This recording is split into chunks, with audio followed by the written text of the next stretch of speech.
example as well is the first launch of the first Green Legacy Initiative. It happened a little bit over the previous year, but there is an overlap with the Green Legacy Initiative success rate that had been achieved with regards to survival rate of the ones that we had planted in the previous year, as well as the successful completion of the set target for this year as well. Similarly, a key other notable milestone was the initiation and the completion of the Shaggar Park's Friendship Square, which we recently were able to observe. But also within the same year, Unity Park as well was a key project. And I don't necessarily bring them up as just project components, but these projects were able to demonstrate that, again, as part of the administration's reform activities with regards to initiating and completing projects in a timely fashion, these are demonstratable aspects of this capacity as well.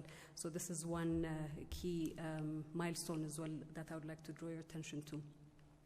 With regards to illicit financial flows, illegal transfer of weapons, and human trafficking, there's been a lot of work that has been done over the past year as well within the security sector.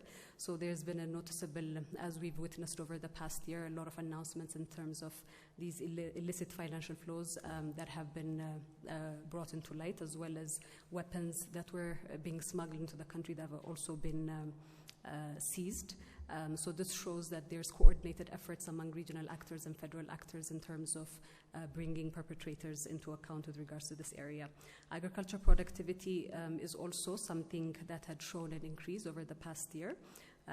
We also moved to another milestone, which is the first digital strategy for Ethiopia, which was endorsed by the Council of Ministers. And this is quite a key milestone for Ethiopia.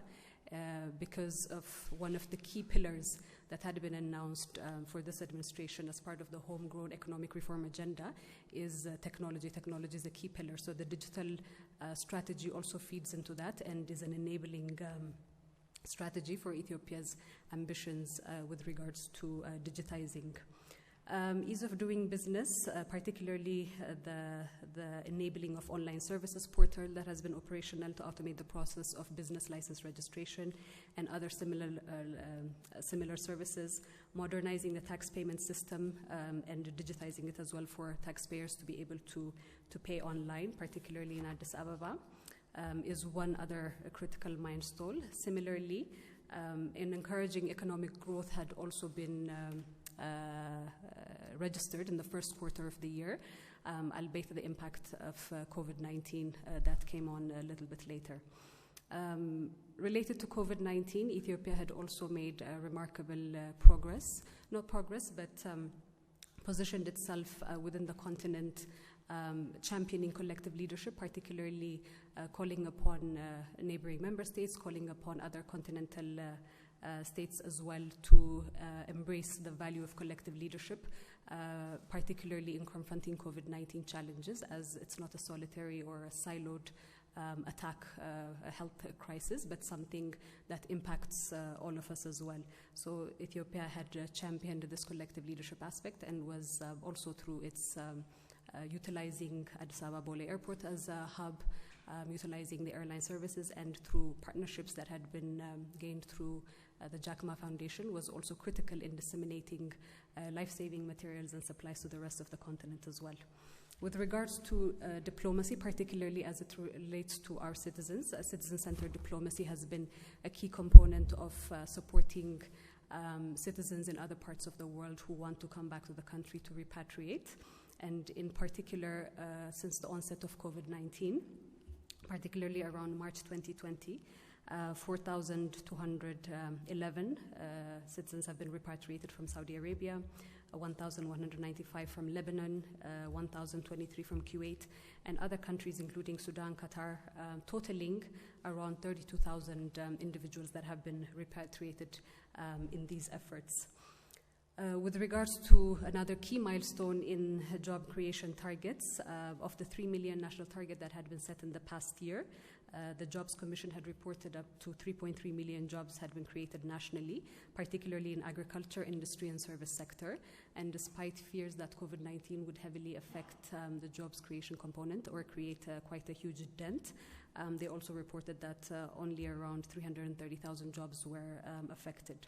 So key contributing factors for this critical milestone in achieving the jobs creation component has been attributed to private sector participation, or the push to open up the space for private sector to participate, large-scale government projects as well, and the focus on enterprise development and sectoral financing support.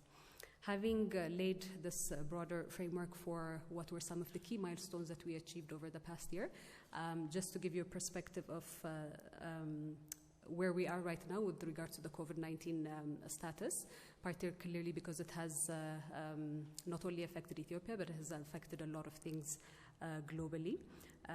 Since the first identified case of COVID-19 within the country, the government had been taking various measures, as you've been following, to curb the spread and impact of the pandemic nationally. I had already initiated, or I had already shared with you earlier what had been done as part of collective leadership. But I also want us to recall a little bit in terms of the uncertainty that had prevailed, not nationally only, but globally, in terms of what the impact of COVID-19 was. It was as a new virus. Nobody knew what the spread looked like. Nobody at that point knew what were the factors surrounding it, what what kind of measures needed to be taken to actually curb it. So it was a learning process for nations all around the world. So this was this was kind of the prevailing environment at that point in time, and fear was a guiding factor for a lot of countries. Many were overwhelmed by this uncertainty. And particularly for Ethiopia, one of the challenges related to COVID-19 and the fear around that was, as a developing country with a weak healthcare system, not knowing what the influx would mean for a weak healthcare system was one of the key considerations in terms of the measures that had been taken subsequently. Also, the impact on the economy was something that at a global level was steering a lot of waves. So at the same time, there were concerns as well what that would mean for an economy that over the past 2.5 years had started to progress as well.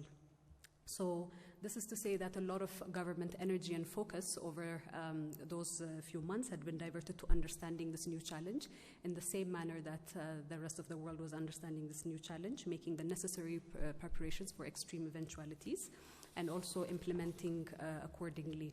And as you would recall, in this regard, a 5-month state of emergency was put into place, and various measures and directives were also put in place to prevent the spread and the kind of guessed devastation that this virus would have.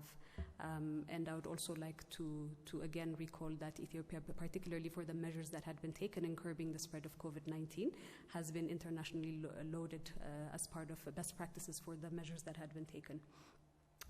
One of the critical milestones, particularly in the work that the nation has done and the government has done in curbing COVID-19, is related to the setup of laboratories throughout the country. If you would recall, when the first case was announced within the country, we would take samples and it would be taken to another country and would take about a 7-day turnaround time.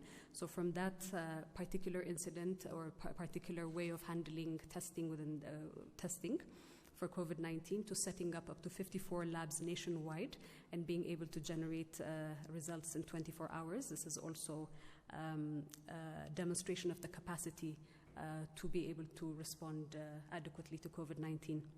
In the same manner, just about 2 weeks ago, with the partnership of an international company, testing kits production has also begun within the country as well. Similarly, as I'm sure you've taken note as well through subcommittees, there was a national committee that was being chaired by the Prime Minister with regards to following up on the COVID-19 pandemic spread.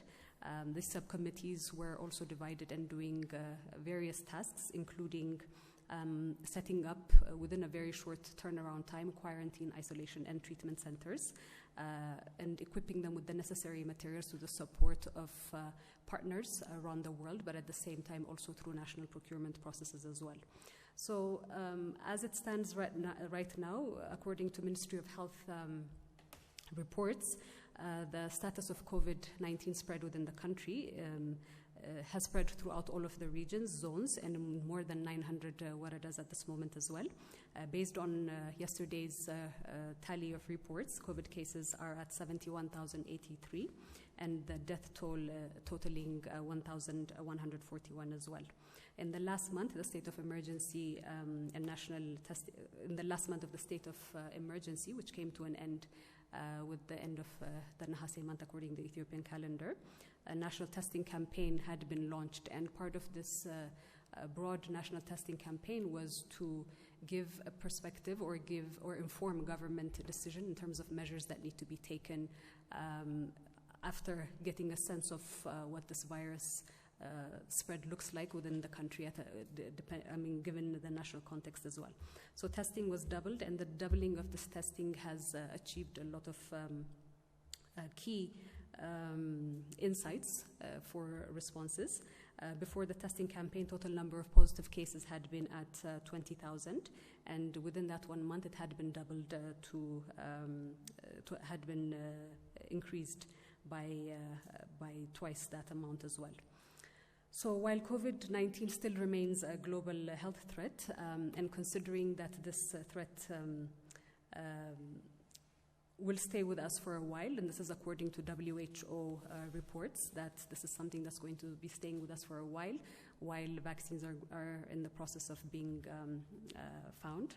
And considering that we are at a much better readiness level for eventualities than we were a few months ago as a nation, the Ministry of Health, as you would note, had made recommendations to the House of People's Representative, making suggestions for, number one, easing of COVID restrictions based on spread patterns. So this is going to be dependent on the spread pattern from place to place. Addis Ababa so far is the highest concentration of COVID cases as well. So these easing of COVID restrictions are going to be guided by protocols that are going to be enacted by the Ministry of Health.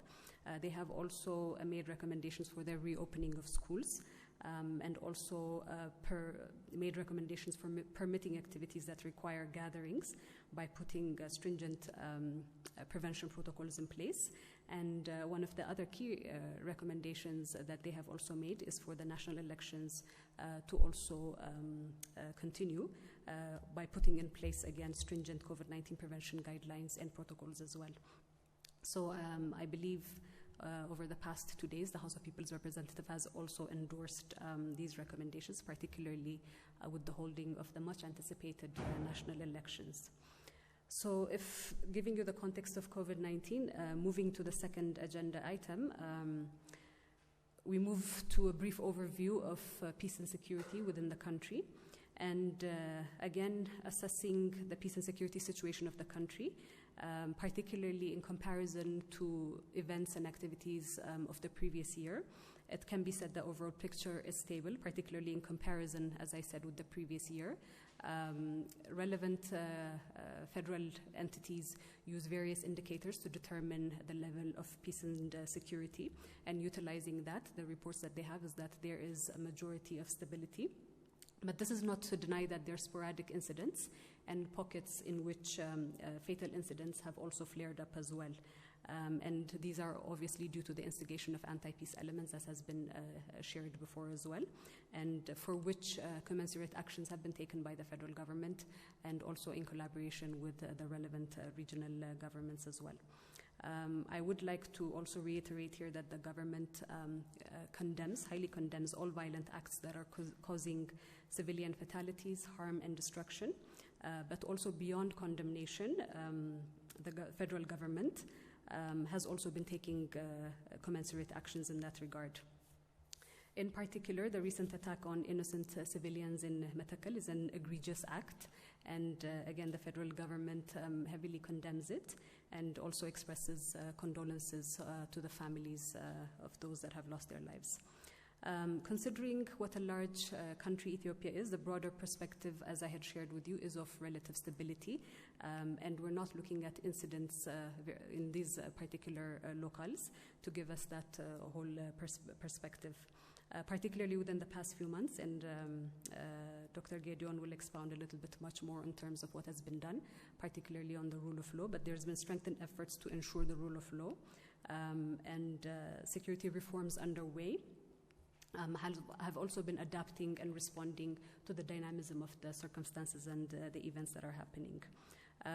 Again, saying this though, I want to reiterate, and we should not forget that sustainable peace particularly, or a critical component to sustainable peace are communities themselves as well.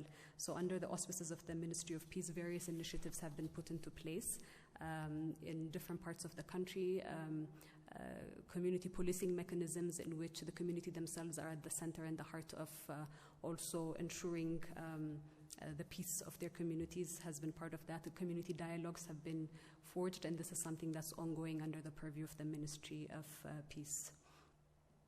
Moving on to the fourth agenda item, particularly responding to the issue of natural disasters.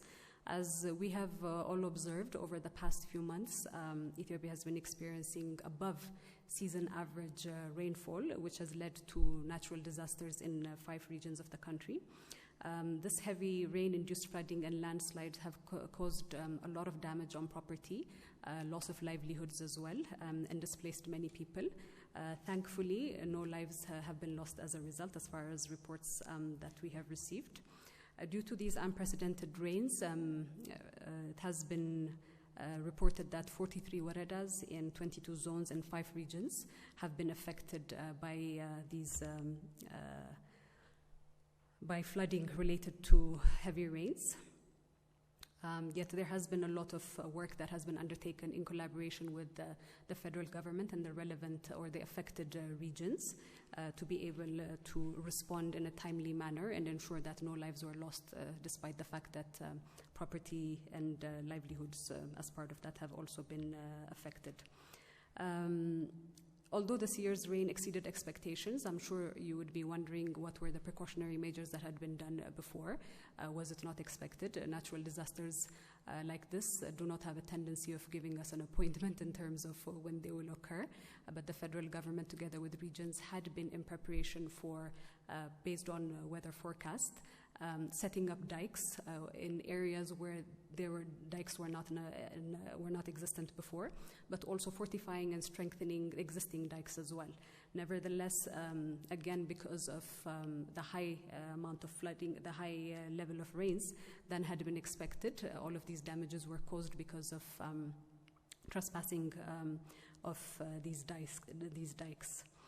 So early preparation work had also been done in anticipation, particularly in terms of making food and non-food items proximate and decentralized, whereas before the disaster risk and management entity would have deployed after such a situation occurs, just in anticipation of what these rains or heavy rains could have done. They had already started decentralizing it, and it is as a result that they were able to quickly be able to meet the needs of affected communities.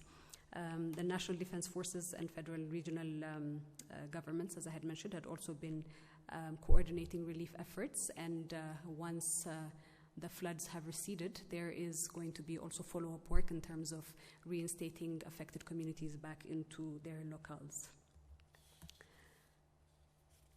Before we move to the rule of law of components, just one of the key highlights that I also want to share is regards to the call or the new initiative that has been called upon by the Prime Minister, which is the Dine for Ethiopia.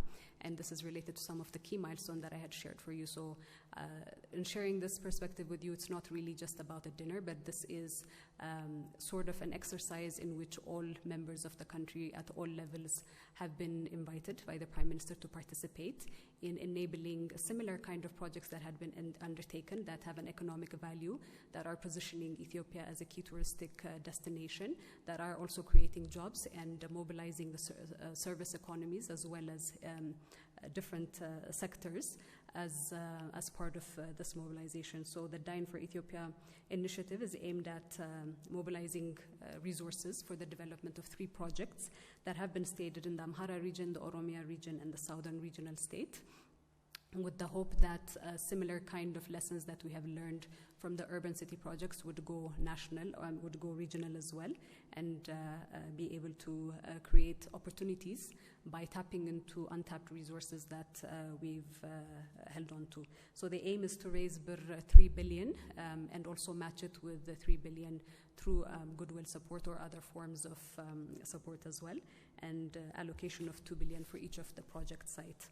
And this is considered a national legacy project in the sense that there are various tiers in which all levels of the community will be able to participate.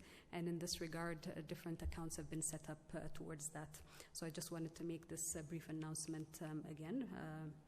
But in concluding my section, before we head off to the rule of law part, I just want to reiterate again that the government is at the highest level, at the executive level, committed to the reforms journey started.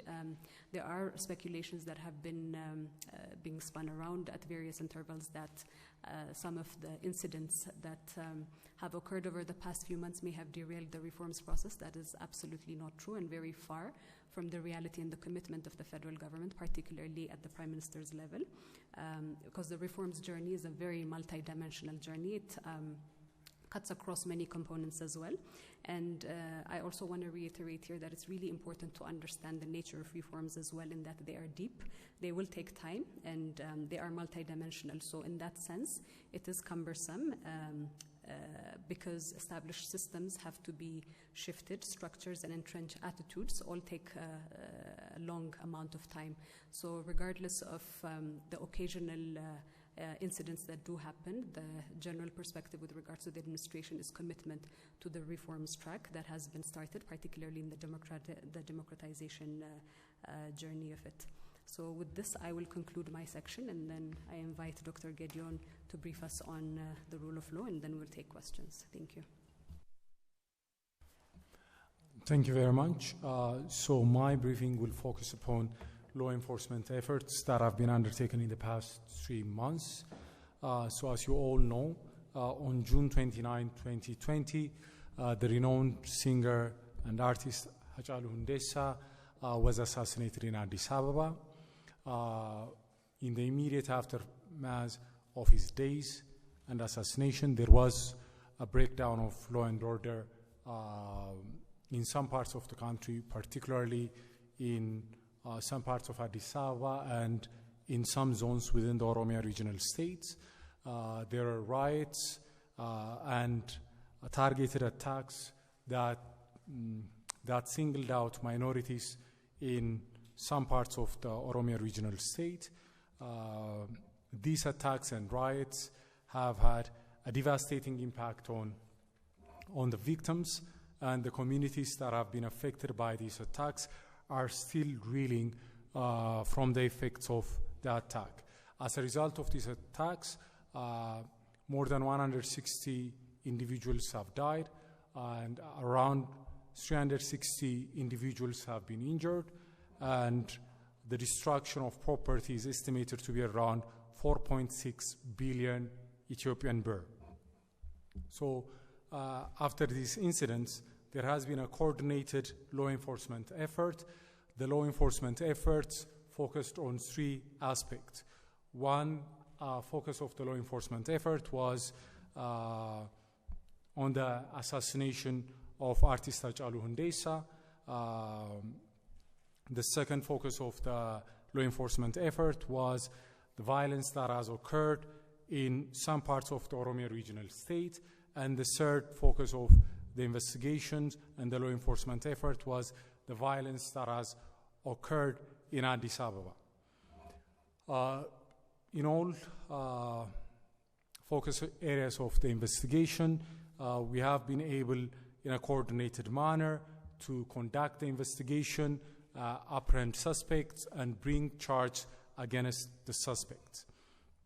The law enforcement effort was a coordinated effort between the Addis Ababa Police, the Oromia Regional State Police, the Federal Police, as well as the Oromia Regional State Attorney General's Office and the Federal Attorney General's Offices.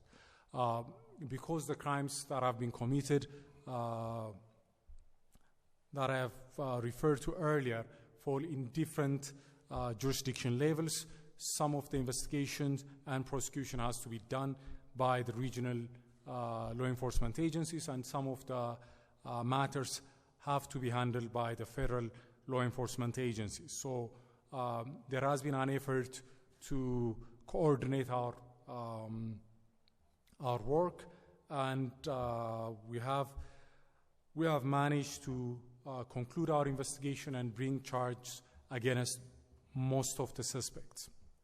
So in this effort, what has been accomplished so far is that in relation to the violence that has occurred in the Oromia regional state, more than 2,000 suspects have been brought to justice. Charges have already been opened. Charges are already being pressed in various parts of Oromia at the regional courts. Furthermore, in relation to the assassination of Hachalu Hundeessa, the suspects who were responsible for this heinous crime have already been identified, and they are being brought to justice. In relation to those who have instigated, incited, and directed the violence and riots both in Oromia and Addis Ababa, the suspects have been apprehended, and the investigations have been concluded, and charges have already been pressed. In some of these cases, in addition to the usual investigation process, there were also preliminary hearings before the actual trial commenced, and all of this process, the investigation, the pre-trial hearing, and the commencement of the actual trial, the pressing of charge, has taken around 3 months. So most of July was spent on conducting the investigation. Pre-trial hearings were conducted mostly in August and early September, and by September we have already pressed charges. So we are of the opinion that compared to previous track records, we have made some progress in speeding up things and in bringing suspects to justice in a rather quick manner. And compared to the scale and magnitude of the crimes that have been committed, compared with their complexity and the limited resources we had, we are of the opinion that this is an accomplishment worth noting. At the same time, this effort has not been without challenge. As I have already pointed out, the scale and magnitude of the crimes that have been committed was enormous. And this has stretched the resources we have both at a regional and federal level. So the scale of the crimes by and in itself was a huge challenge. Furthermore, both at the federal and regional level, we have very limited resources, and this is something that we have to do alongside our other day-to-day ordinary law enforcement duties. This was not something we planned for or something we could have prepared for, so that was also a challenge. The other challenge we have faced in this law enforcement effort was the fact that we are still in a process of transition and in a reform process. We are still undertaking institutional reforms. We are, I would say, in the midst or in the first half of our reform process. So this presents its own challenge because we have institutions and personnel and systems that are in the process of reform as opposed to being already reformed.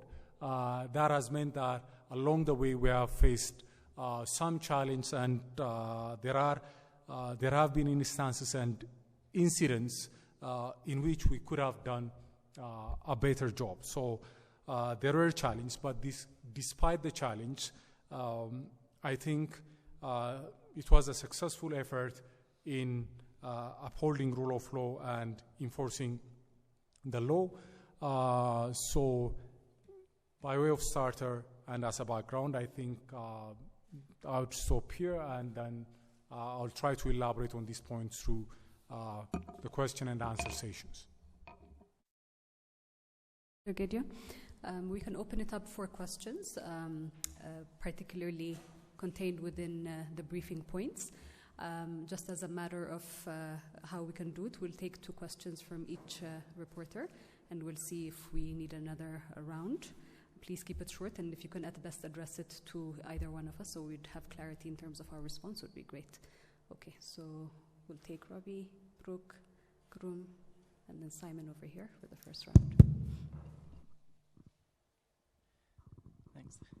Thank you, Mr. Attorney General. I'm Robbie with Agence France Presse. As you know, more than 9,000 people were taken into custody in the aftermath of Mr. Hachalu's assassination. How many of those people are still in custody? And what is your response to allegations from Human Rights Watch and other organizations that the investigation process was marred by serious due process violations, people being rearrested, violation of bail orders, that sort of thing? And related to that, Mr. Jawar Mohammed was in court today saying that the case against him is politicized, and this is an attempt by the government to put him behind bars so that he cannot run in elections. What is your response to that? My second question is for Belene. You mentioned the violence in Metakel zone. What has the government been able to confirm about the nature of the violence, the nature of those attacks, who was involved and why, and what sort of details can you provide on how people were affected, deaths, displacement, injuries? And that's it. All right, thank you very much. My name is Brooke Abdu. I'm from the Reporter newspaper.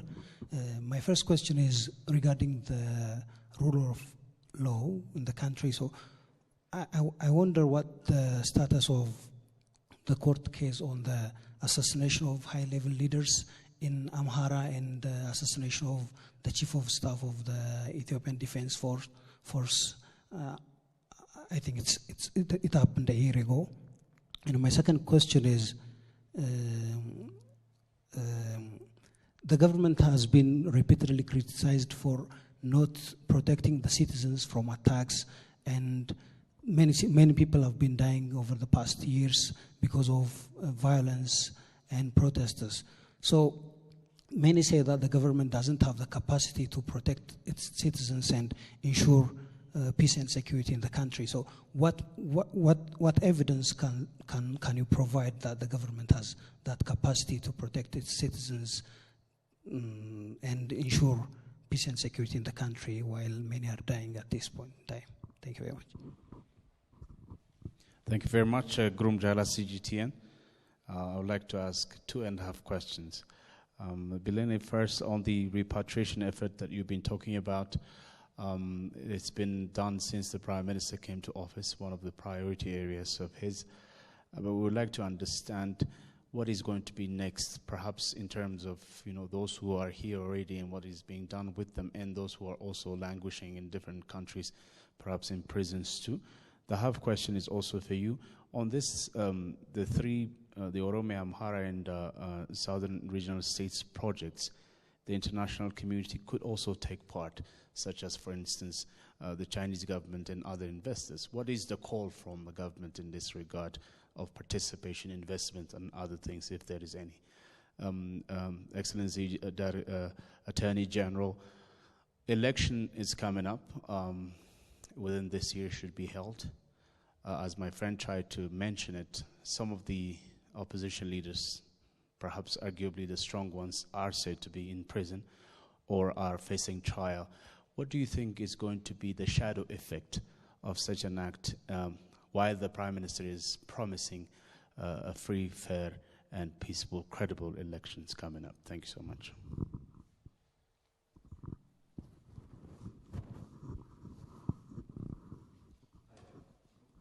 Are we working? Yeah, we're working. Simon Marks with Bloomberg. Without repeating some of the questions, I'll try and differentiate. But first, for Belene, simply, do you think that the upcoming elections can be considered fair and credible if some of the Prime Minister's sort of greatest opponents and critics are in fact in a pre-trial phase or in detention of some sort. And obviously we're talking about people like Jawar Mohammed here. And my second question to His Excellency the Attorney General, could you perhaps go into a bit more detail on some of the evidence that's been brought forward to charge both Bekele Gerba and Jawar Mohammed? Because some of the sort of analysis and critique we hear is that the law, the anti-terror law, for example, that's been used has been often politicized in the past. But perhaps you can just maybe spell out some of the evidence to maybe back up those charges. I'd be interested in knowing. Thank you. You've given us some figures here concerning the destruction and loss of lives. 160 have died and 360 injured. And what are these a result of? I mean, have there been independent investigation done and everybody across the board agreed on these figures? Or? Just kindly clarify on the government is changing currency and with motive. So far, how is the government doing? Are you achieving the target or the mission of changing the currency so far? Are we seeing people giving out the money that was alleged, being held from the economy and all that? What's the progress? Are we seeing the money coming out? Thank you. Okay, I think let's respond to these questions and we can continue. Let me start with Coletta's questions, and just to give a bit of a summary again in terms of the aim of the demonetization scheme. So the introduction of the new currency notes has been done so in a very thoughtful process, putting into account what needs to be put in place to make this successful. Most of the work is aimed to be accomplished within a month, but within a 3-month time frame is when all of the changes for all of the notes has been set to be put in place. These currency notes have been introduced with new security features and also other distinctive elements as well. And one of the key aspects of why that was brought into place and why it was necessary to do so is also as part of the efforts to number one, stabilize the macroeconomic environment, but also to address some of these aspects of illicit financial flows and also some of the sources or the financing mechanisms for some of these sporadic incidents that are happening throughout the country as well. So it is aimed to curb these challenges among many other economic challenges as well. But with regards to how the process is ongoing, the direction that has been given is for the formation of a command post to be set up, which includes security sectors at the federal level, and the regions have also been asked to follow through. So far it's been about 2 weeks since this has been started. The first set of money has been sent to the Commercial Bank of Ethiopia, and already these change processes have been taking place. There has been some irregularities that had been noticed with regards to seizure of people carrying certain amounts of money, but the National Bank has also been evaluating and putting a ceiling on what these the limit for these things are. So far the process, as per the National Bank of Ethiopia reports, is that it's going quite smoothly, and I think we'll be able to give much more feedback once the 1-month milestone has been addressed. Moving, and Dr. ጌዲዮን will also address it, but moving backwards to some of the questions, I think, Simon, the question that you posed to me, do I believe, it's not only what I believe, but this is a conviction of the federal government, this is a conviction of the Prime Minister as well, that the elections will be free and fair, and there is no mincing any words, there is no confusion that the rule of law proceedings have nothing to do at all with trying to get, as you say, some prominent voices out of it. We are dealing with parties. We have a system, we created a system for multi-parties to play within the rules and the confines of the political playing field. And the rule of law is applicable to anybody, regardless of whether you're in a political party or not. So individuals that do not play within the confines of the space will be held accountable by the rule of law. So this has nothing to do about putting people outside of this. And I think it's important also to recall the background to the opening up of the political space. Again, the elections are not going to be on a person level, they're on a party basis. So the parties are still active. Individuals in those parties might not be active, but they're some of their key leadership and other members of the parties are also there, so these parties are expected to also participate. So again, there is a strong conviction that they will be free and fair, and this is something that the government has been looking forward to and anticipating, and also not only anticipating, but creating a level playing ground for that as well, with a lot of the political dialogue platforms that had been initiated as well. A lot of the opening up has been part of that, but again, it is within the confines of the rule of law that everybody has to play fair within that space. Going to Groom's question, particularly on the Dine for Ethiopia initiatives, is there a call for the international community? Definitely there is a call for that, for anybody that's willing to invest as well. Part of these projects enable us to see some of the natural endowments that Ethiopia has been sitting on, green gold, if you would say so. So being able to utilize those, to capitalize on those, to be able to bring meaningful changes to these communities is one aspect of it. So any partnerships that would enhance and deliver on this prosperity goal and this ambition of developing these areas is something that is, that is championed. And the call is not only for international investors, but local investors as well. If we look at the experience of how the Endoto Park project was progressing, the government created an enabling condition for private sector involvement by putting in infrastructure, electricity, roads, and water. So this is the same kind of enabling environment that is planned to be created in these 3 different regions, and with the participation of private sector to further enhance the community's engagement, ownership, as well as development out of it as well. So international stakeholders are also invited in that regard. With regards to your question with the repatriation efforts, indeed, the repatriation efforts are not something only new and limited to COVID-19 repatriations, but before that as well. The Prime Minister has been actively engaged in negotiating with different countries to bring back also former prisoners as well that had been imprisoned for various offenses in different countries as well. But also domestic workers who are in grave conditions, whose situations within their host countries are not really supporting their development. As part of the citizen-focused diplomacy, there has been a lot of people that have been returned, but it's not a very simple process as well. It is a cumbersome process, so this work is being done at the consular level with the support of the Ministry of Foreign Affairs as well as partner organizations as well. So the priority focus, particularly in this period, has been given to those that are in dire need of that kind of support, whereas there are other forms of citizen-centered diplomacy work that is being done at the consular and the embassy level, which is supporting these citizens in their host cities and host areas as well.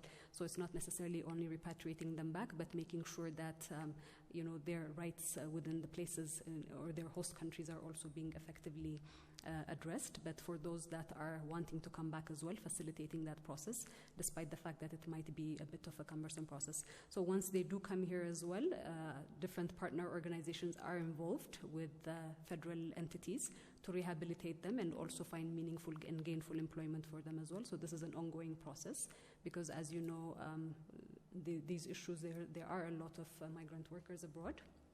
And in relation to the complexity of the tasks as well, the task of reintegrating them back into the communities as well and finding them meaningful and livelihoods is an ongoing process. With regards to Robbie's question on Metakal, this is something that happened recently, so investigations are still ongoing as well. Who are behind this? There is some information to indicate that bandits are operating in the area as well, but so far measures have been taken to bring to account over 300 have been apprehended for their involvement, including leadership in the area as well. So with the specific elements, this is as part of an ongoing investigation. This would be coming out to light within the next few weeks, but as far as the preliminary information, this is what I have. think, yeah, Brooke, you had asked a question about the capacity of the government to protect its citizens as well. Again, I want to reiterate that incidents do not necessarily govern, or incidents or pockets of incidents do not necessarily reflect the measure of the government's work to enhance peace and security in a country. And for all the incidents that we're aware of that make it to the media, what does not usually make it to the media is what kind of threats have been thwarted by the collaborative efforts of the security sector, together with the relevant regions and different federal entities as well. So there have been a lot of cases that have been thwarted, a lot of terrorist activities as well, because of the timely intervention of the security sector that have not made it to media light. But this is also part of the efforts that are being done in ensuring citizens' peace and security. I think these were the ones that were addressed to me, and we proceed to Dr. ጌዲዮን. Thank you very much. Unfortunately, I'm not really good with names, and I might not have caught your name, so I'll just simply address the questions and the issues. As far as the first question is concerned, the investigations in Oromia have already been completed, and as I've already said, charges are being pressed throughout the week. We expect some charges to be pressed tomorrow, and some maybe early next week. So until that process is completed, it will be difficult to give exact figures as to how many people are being processed through the judicial system. The current figure we have is above 2,000 suspects are being charged for their participation in the violence that has taken place in the Oromia regional state. And we hope that will give you a more reliable and a more exact figure sometime next week once all the charges have been filed at the courts. With regard to the complaints in relation to the handling of the suspects and the human rights situation, as have already indicated, due to the large size of the number of the suspects, the number of the suspects is high because the nature of the crimes was such that these were riots, these were mob attacks that involved thousands. So given the number of people who have participated in the commission of the crime, the number of people that will be arrested would also naturally be high. So some might characterize it as mass arrest, but it's because there was a mass that participated in the crime, in the commission of the crimes. Yes, there have been shortcomings and some challenges throughout the process from the human rights perspective, but not, I would say that in relative terms they're not major, and to the extent that these kind of issues and challenges cropped up, they were pointed out by various entities, particularly by our own Human Rights Commission, and remedial measures were taken to rectify this situation. Now, as far as the nature of the charge is concerned, yes, some of the suspects, some of the accused complain that they are being charged for their political activity because they criticize the government, or because because of this or that. But I would reiterate the fact that, one, there were hundreds of people who have been directly affected by the violence these individuals have instigated and incited. Right? So we have to distinguish between peaceful, lawful political mobilization and the kind of rhetoric, the kind of ultra-nationalist, militant, violent political activism that results in death and injury of citizens. There might be a correlation between their political activity and the crimes they have committed, but we have to distinguish between correlation and causation. Some of the suspects, some of the accused are politicians, but they are not being charged for their political activity. They are being charged for their acts, their conduct that has resulted in the days of hundreds of citizens. And that's not something we could ignore. That's not something we could put under the rug. This is something that has to be investigated, and people have to be held accountable to the extent of their participation. The people who directly participated in the mob attacks, the individuals, the youngsters, they have to be held accountable. That's true. But those who have organized them, those who have instigated them, those who have incited them also have to be accountable.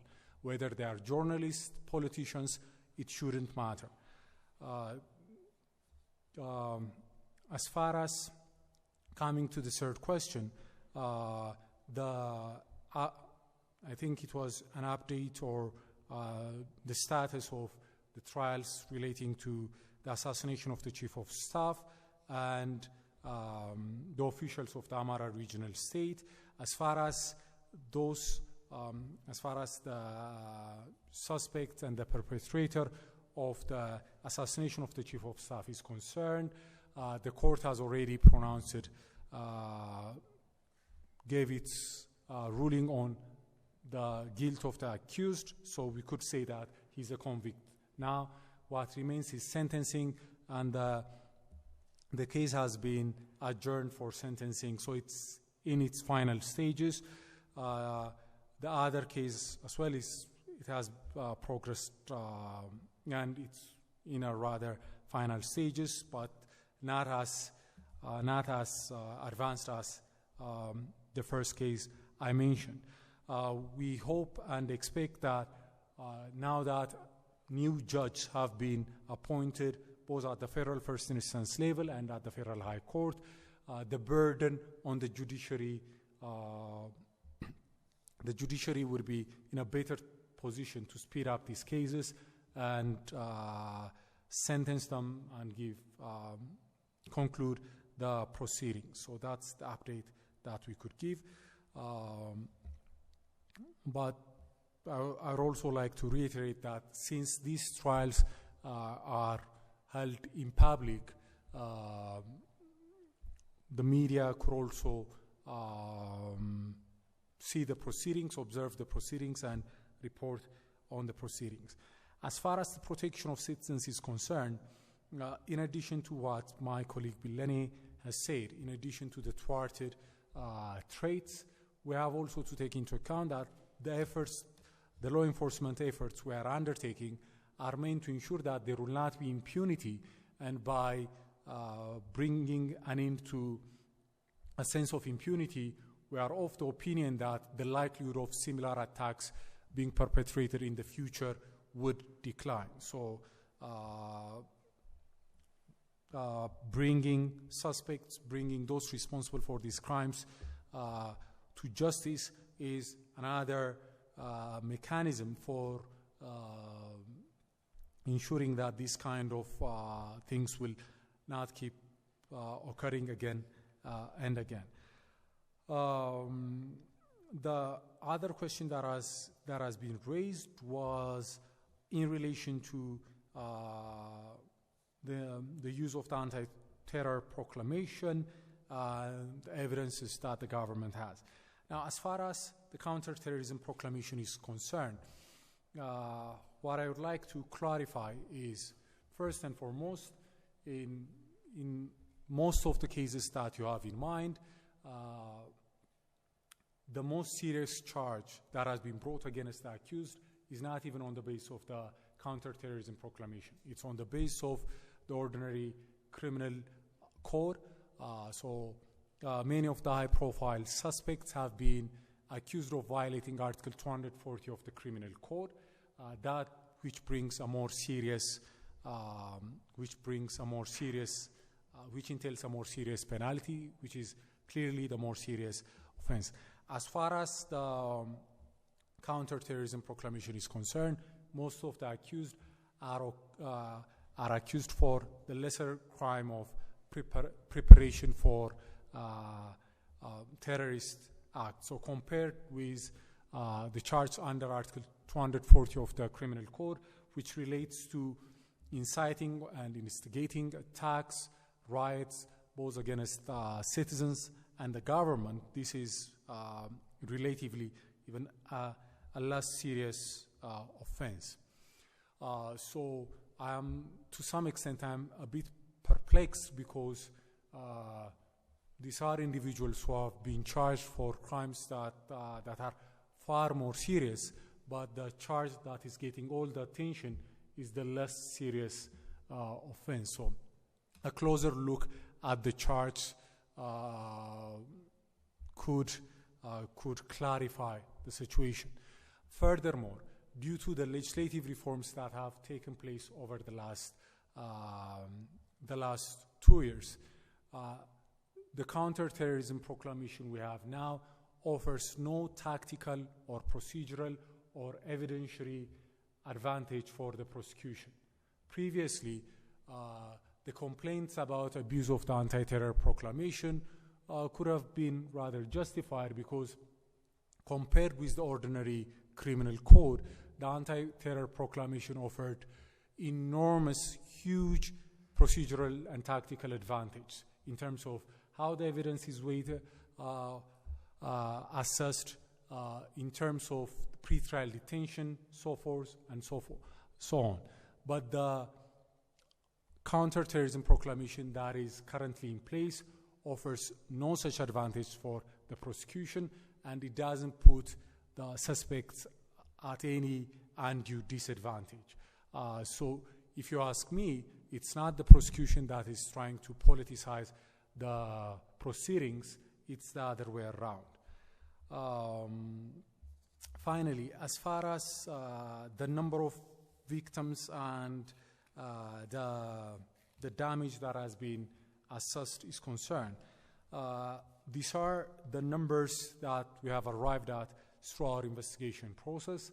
So far, we have not seen any credible or any credible data that challenge these figures. So, in our view, these are as credible as the figures of victims, fatalities that one could get at this point in time. Thank you. Unless there's any remaining questions or follow-up questions, we can wrap up. Follow-up question, Simon? Okay, we'll take a follow-up question with Simon and we'll... Hi, Vilene, can I just ask you, 'cause today was the first session, I believe, of the new Tigray Council, Parliament, whatever you want to call it. What is the government's view on the establishment of this new Parliament up there, considering it was done on the back of an illegal election? Could you just spell that out for us? And very lastly, when will there be a date put on the election? I know it's going to be within 12 months or before the next Ethiopian New Year, but is there a date you could give us, maybe? Okay, and we'll wrap up with that. The date for the elections is not determined by this office. It's determined by the National Electoral Board of Ethiopia. So once the House of People's Representatives have said yesterday that they've endorsed, or a few days ago have endorsed the Ministry of Health's recommendations. So the next process is for the National Electoral Board to determine their readiness and preparedness and announce that. So we will all await and hear back for that date. With regards to the other question that you asked me, I defer that to the House of Federation because the House of Federation has deemed the elections as null and void. So again, in terms of the new setup that you